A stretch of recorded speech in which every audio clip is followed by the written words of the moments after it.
Mesdames, Messieurs, bonjour, bonsoir. Ça dépend de l'endroit où vous vous trouvez ou à quel moment vous regardez cette vidéo.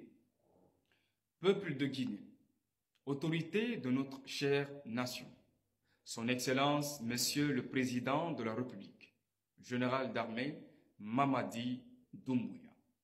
Je m'adresse à vous aujourd'hui avec respect et espoir. En ma qualité de boursier d'État, témoin et acteur d'une ère de refondation, permettez-moi d'exprimer, au nom de mes camarades, notre profonde gratitude pour votre vision stratégique qui place le développement durable et la formation de la jeunesse guinéenne au cœur de la reconstruction nationale. Sous l'égide du CNRD, nous avons assisté à une avancée historique, l'amélioration des compléments de bourse, un fait inédit depuis plus de 50 ans, de 50 à 100 $ pour les étudiants en licence, de 60 à 120 $ pour ceux en master et doctorat. Cette mesure traduit un engagement concret pour l'éducation. Pour cela, nous vous remercions très sincèrement, Monsieur le Président, et saluons votre leadership. Cependant, si les fondations de cette refondation sont solides, des fissures persistent. Aujourd'hui, je me tiens devant vous, non pas en accusateur, mais en porte-voix responsable des défis qui entravent encore l'épanouissement des boursiers guinéens à travers le monde, et plus particulièrement en Fédération de Russie. Une réalité criante à dénoncer. Cette prise de parole publique est le fruit de mois d'observation et d'analyse approfondie des conditions de vie des boursiers d'État guinéens. Elle ne vise ni à diviser, ni à pointer du doigt un individu ou un cadre spécifique. Mon propos s'inscrit dans une logique constructive, dénoncer les difficultés qui fragilisent notre parcours académique, loin de notre patrie, loin de nos différentes familles. À ce jour, nous étudiants guinéens de partout dans le monde, en Russie, traversons 7 mois d'emblée, d'abandon, sans mesure d'accompagnement significative.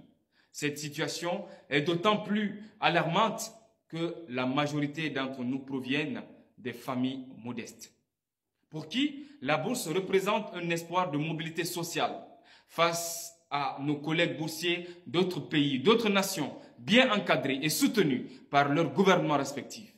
Nous nous retrouvons dans une posture paradoxale, fiers de représenter la Guinée, mais humiliés par notre précarité. Cette réalité ternit, à mon sens, l'image d'une nation en marche vers la refondation. Prenons l'exemple concret de la Fédération de Russie. Là où nos homologues bénéficient d'un soutien adapté, l'étudiant guinéen ne perçoit qu'un complément de 20 $ effectifs. Une somme dérisoire face aux réalités économiques. À cela s'ajoute une assurance maladie dépassant les 200 $, dont le coût varie selon les zones. Ces chiffres ne sont pas de simples données, ils reflètent une lutte quotidienne pour la survie ou au détriment de notre mission première, celle d'apprendre et servir notre pays.